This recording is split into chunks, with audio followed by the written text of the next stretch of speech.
ತಾಲೂಕು ಆಡಳಿತ, ತಾಲೂಕು ಪಂಚಾಯಿತಿ, ಪಟ್ಟಣ ಪಂಚಾಯಿತಿ, ಹಿಂದುಳಿದ ವರ್ಗಗಳ ಕಲ್ಯಾಣ ಇಲಾಖೆ ಹಾಗೂ ಕೊರಟಗೆರೆ ತಾಲೂಕು ಬಲಿಜ ಸಂಘದ ಸಹಯೋಗದಲ್ಲಿ ಕಾಲಜ್ಞಾನ ಶ್ರೀ ಯೋಗಿ ನಾರಾಯಣ ಯತೀಂದ್ರರ 300ನೇ ಜಯಂತ್ಯೋತ್ಸವ ಕಾರ್ಯಕ್ರಮವನ್ನು ಆಯೋಜನೆ ಮಾಡಲಾಗಿತ್ತು. ಮನೆ ಮನೆಗೂ ಗೊತ್ತಿದೆ. ನಾನು ಇದರಲ್ಲಿ ಬೆಳೆದಿದ್ದರಿಂದ ಬೆಳೆದಿದ್ದರಿಂದ ಬಹುಶಃ ನನಗೆ ಕೈವಾರದಾದ ಅನ್ನೋದೇ ನನಗೆ ಇವತ್ತೂ ಬರುತ್ತೆ. ಆಮೇಲೆ ಅಲ್ಲಿ ಈ ಫೋಟೋ ನೋಡಿದಾಗ ಅಲ್ಲಿ ಸ್ವಲ್ಪ ತೆಲುಗು ಬಹಳ ಪ್ರಭಾವ. ಅಲ್ಲಿ ಕೈವಾರದಾದ ಅಂತಾನೆ ತೆಲುಗಲ್ಲಿ ಇದು ಮಾಡ್ತಾರೆ, ಪೂಜೆ ಮಾಡ್ತಾರೆ, ಎಲ್ಲ ಮಾಡ್ತಾರೆ. ಮನೆಗಳಲ್ಲೂ ಇದೆ ಕೈವಾರದಾದ ಅನ್ನೋದು. ಸ್ಕೂಲ್ಗಳಲ್ಲೂ ಅಷ್ಟೇ ಪ್ರಚಲಿತ, ಎಲ್ಲ ಇದರಲ್ಲಿದೆ. ನಾನು ಆ ಭಾಗದಿಂದ ಬಂದಿರೋದ್ರಿಂದ ಅದನ್ನು ಈಗ ನಾನು ನೆನೆಸ್ಕೊಂಡೆ, ನನಗೂ ಅದು ಸಂತೋಷ ಆಯಿತು. ಆಮೇಲೆ ಕೈವಾರದಾದವ್ರ ಬಗ್ಗೆ ಹೇಳೋದಾದ್ರೆ 18ನೇ ಶತಮಾನದಲ್ಲಿ ಹುಟ್ಟಿದಂತ ವ್ಯಕ್ತಿ. ಇವರು ಸಂತರಾಗ್ತಾರೆ. ಸಂತರಾಗೋದ್ರ ಜೊತೆಗೆ ಬಳೆ ಮಾರಾಟ ಕೂಡ ವೃತ್ತಿ ಇರುತ್ತೆ. ಅಂದ್ರೆ ಎರಡೂ ಕಾರ್ಯಗಳನ್ನ ಮಾಡ್ತಾರೆ ಇವರು. ಬಳೆ ಮಾಡೋದ್ರ ಜೊತೆಗೆ ಸಮಾಜನ ಪರಿವರ್ತನೆ ಮಾಡೋದ್ರಲ್ಲೂ ತೊಡ್ಕೊಂಡಿರ್ತಾರೆ. ಈ ಎರಡು ವೃತ್ತಿನ ಮಾಡ್ಕೊಂಡು ಹೋಗೋದ್ರಲ್ಲಿ ಅವರಿಗೆ ಬಹಳಷ್ಟು ಪರಿಶ್ರಮ ಎಲ್ಲ ಬೇಕಾಗಿರ್ತದೆ. ಅದನ್ನ ಅವರು ಮಾಡ್ಕೊಂಡು ಬರ್ತಾರೆ.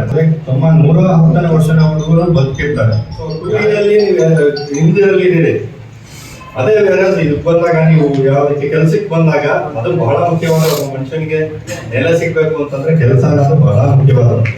ಅದರಲ್ಲಿ 3ಯಲ್ಲಿ ಸ್ವಲ್ಪ ಇದಾಗುತ್ತೆ, ಕೆಳಗಡೆ ಬಂದು ಮುಂದುವರೆದ ಜಾಗ ಸೇರ್ಕೊಂಡ್ರೆ ಈ ಗೊಂದಲಗಳು ಬಹಳ ಬೇರೆ ಯಾವುದೇ ಜಾತಿ ಬರಲ್ಲ ಅಂತ ಅನ್ಕೊಂಡಿದ್ದೀನಿ. ಇದನ್ನ ನೀವು ಒಗ್ಗಟ್ಟಾಗಿ ನಿಮ್ಮ ಇದರಲ್ಲಿ ಇದನ್ನ ಇಲ್ಲೇ ಮಾಡೋ ಅಂತ ಇದಲ್ಲ. ಇದು ತಾಲೂಕು ಮಟ್ಟದಿಂದ, ಜಿಲ್ಲಾ ಮಟ್ಟದಿಂದ, ರಾಜ್ಯ ಮಟ್ಟದವರೆಗೂ ಹೋಗಿ ಅಲ್ಲಿ ಆದರೆ ಅಲ್ಲಿ ಒಂದು ಸಮಿತಿಯನ್ನ ರಚನೆ ಆಗಿ ಅಲ್ಲಿ ಅದು ಅಧ್ಯಯನ ಮಾಡಿ ಆದ್ರೆ ಮಾತ್ರ ಮಾಡುವಂತ ಒಂದು ಕೆಲಸ, ಸರ್ಕಾರದ ಕೆಲಸ. ಇದನ್ನ ನೀವೆಲ್ಲ ಇಲ್ಲಿಂದಾನೆ ಪ್ರಾರಂಭ ಮಾಡಿ ಎಲ್ಲ ಒಗ್ಗಟ್ಟು ಮಾಡಿಕೊಂಡು ಹೋದ್ರೆ ಅದು ಜಯಿಸ್ಬೋದು ಅನ್ನೋದು ನನ್ನ ಒಂದು ಮನಸ್ಸಿನಲ್ಲಿ ನಾನು ಅನ್ಕೊಂಡಿದ್ದೀನಿ. ನಮ್ಮ ಇಲಾಖೆಯಿಂದ ಯಾವುದೇ ಸವಲತ್ತುಗಳು ಕಡಿಮೆ, ಯಾವುದೋ ಸ್ಕಾಲರ್ಶಿಪ್ ಬರ್ಬೋದು ಮಕ್ಕಳಿಗೆ, ಮತ್ತೆ ಯಾವುದೋ ಉದ್ಯೋಗದಲ್ಲಿ ಮೀಸಲಾತಿ ಬಿಟ್ಟರೆ ಕಾರ್ಪೊರೇಷನ್ ಇಂದ ಎಲ್ಲ ವ್ಯವಸ್ಥೆಗಳಿರುತ್ತೆ. ಸರಿ ಹೇಳಿದ್ರೆ ಏನಾದರೂ ಮಾಡಿ ಪ್ರಯತ್ನ ಪಟ್ಟರು ಒಂದು ಬಲಿಜ ಅಭಿವೃದ್ಧಿ ನಿಗಮ ಮಾಡೋಕ್ಕೆ ನೀವು ಪ್ರಯತ್ನ ಪಡಬೇಕು ಅಂತ ನಾನು ಸರಿ ಈ ಮಾತನ್ನು ಹೇಳಿದ್ದೆ. ಅಭಿವೃದ್ಧಿ ನಿಗಮ ಸಪರೇಟ್ ಮಾಡಿದ್ರೆ ನಿಮಗೆ ಸವಲತ್ತುಗಳು ಜಾಸ್ತಿ ಸಿಗುತ್ತೆ, ಮತ್ತೆ ಸಪರೇಟ್ ಆದ ಅನುದಾನ ಸಿಗುತ್ತೆ. ಅದರಿಂದ ಅಭಿವೃದ್ಧಿ ನಿಗಮ ಮಾಡೋಕ್ಕೆ ಪ್ರಯತ್ನ ಪಟ್ಟು ಒಂದು ಪ್ರತ್ಯೇಕವಾದ ಅಭಿವೃದ್ಧಿ ನಿಗಮ ಮಾಡಿಕೊಂಡ್ರೆ ಹೆಚ್ಚಿನ ಅನುಕೂಲ ಆಗುತ್ತೆ. ಎಲ್ಲ ಜಾತಿಗಳಿಗೂ ಏನು ಯಾವ ಜಾತಿಗಳು ಏನೇನು ಸೌಲಭ್ಯಗಳು ಬರುತ್ತೋ ಅದನ್ನು ಡಿವೈಡ್ ಆಗಿ ಇಷ್ಟು % ಅಂತ ಮಾತ್ರ ನಿಗದಿ ಆಗುತ್ತೆ. ಅದರಿಂದ ಏನಾದರೂ ಪ್ರಯತ್ನ ಪಟ್ಟರು ನಾವು, ನಾನು 2ನೇ ಜಯಂತಿ 3ನೇ ಜಯಂತಿದಲ್ಲಿ ಹೇಳ್ತಾ ಇದ್ದೀನಿ, ಇದು ಪ್ರಯತ್ನ ಪಟ್ಟರೆ ನಾವು ಸಮೇತ ನಮ್ಮ ಸಾಹೇಬ್ರ ಕಡೆಯಿಂದ ನೀವು ಪ್ರಯತ್ನ ಪಟ್ಟರೆ ಇಮಿಡಿಯೇಟ್ ಆಗಿ ಆಗುತ್ತೆ.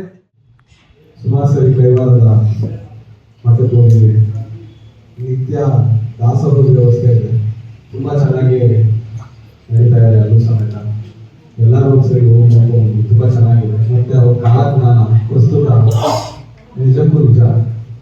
ಕಾಲಜ್ಞಾನಿಗಳು ಮುಂದೆ ಏನು ನಡೆಯುತ್ತೆ ಅಂತ ಈ ಹಿಂದೆನೆ ಎಲ್ಲ ಬರೆದು ಜನರಿಗೆ ಎಚ್ಚರಿಸೋ ಕೆಲಸ, ಹಾಗೆ ಸಾರ್ವಜನಿಕರು ಜನರನ್ನ ತಪ್ಪು ದಾರಿಗೆ ಎಳೆದಿರೋದನ್ನ ಕಡಿಮೆ ಮಾಡೋ ನಿಟ್ಟಿನಲ್ಲಿ ಹಾಗೂ ಅದರಿಂದ ದೂರ ಇಡಬೇಕು ಅನ್ನೋ ನಿಟ್ಟಿನಲ್ಲಿ ತಮ್ಮ ಗ್ರಂಥಗಳನ್ನ ಬರೆದು ಸಾರ್ವಜನಿಕವಾಗಿ ಹಾಗೆ ಎಲ್ಲ ಒಂದು ಸಮಾಜಕ್ಕೆ ಒಳಿತನ್ನ ಹಾಗೂ ಸಂದೇಶವನ್ನು ನೀಡಿರೋದು ಸರ್ಕಾರ ನಮ್ಮ ಸಮುದಾಯಕ್ಕೆ ಯೋಗಿ ನಾರಾಯಣ ಸ್ವಾಮಿಯವರ ಒಂದು ಕಾಲದಲ್ಲಿ ಕಾರ್ಯಕ್ರಮ ಮಾಡುವಂಥ ಯೋಗಿ ನಾರಾಯಣ ಸ್ವಾಮಿ ಸಮುದಾಯಕ್ಕೆ ಬಹಳ ಅನ್ಯಾಯ ಮಾಡಿದೆ.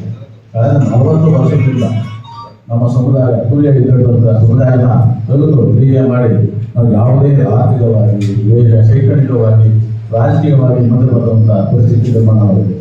40 ವರ್ಷದ ಹೋರಾಟ ಮಾಡ್ತಾ ಇದ್ವಿ, ಅದು ಇನ್ನೂ ಆಗಿಲ್ಲ. ಮಾಡ್ತೀವಿ ನಮ್ಮ ಸಣ್ಣ ಸಮುದಾಯಕ್ಕೆ ನಿಗಮ ಮಾಡೋದು ಸರ್ಕಾರ. ನಿಗಮ ಮಾಡಿದ್ರೆ ಯಾವಾಗ ಅವಕಾಶವನ್ನು ಕೊಡಲಿಲ್ಲ, ₹1 ಕೊಟ್ಟಿಲ್ಲ. ಎಲ್ಲ ನಿಗಮಗಳಿಗೆ ಒಟ್ಟುಗೂಡಿ ಕೊಟ್ಟು ಅದು ನಮ್ಮ ಬಲಿಜ ಸಮುದಾಯದ ನಿಗಮಕ್ಕೆ ₹1 ಕೊಟ್ಟಿಲ್ಲ. ಬರೀ ನಮ್ಮ ಹೆಸರು ಮಾತ್ರ ಇದೆ. ಮುಂದಿನ ದಿನದಲ್ಲಿ ಎಲ್ಲ ಒಗ್ಗಟ್ಟಾಗಿ ಹೋರಾಟ ಮಾಡುತ್ತೆ. ನಾವು ಸರ್ಕಾರದಿಂದ ಸವಲತ್ತು ಪಡೆಯಬಹುದು. ನಾವೆಲ್ಲರೂ ಕೂಡ ಮತ್ತು ನಾವು ಮತ್ತೆ ಸಭೆ ಮಾಡಿ ವಿಮರ್ಶೆಯಿಂದ ಒಂದು ಮೆರವಣಿಗೆಯನ್ನು ಇಟ್ಕೊಳ್ಳೋಣ ಅಂತೇಳಿ ಅಧ್ಯಕ್ಷರು ನಮ್ಮ ಮುಖಂಡರುಗಳು ಮಾತಾಡಿದ್ದಾರೆ.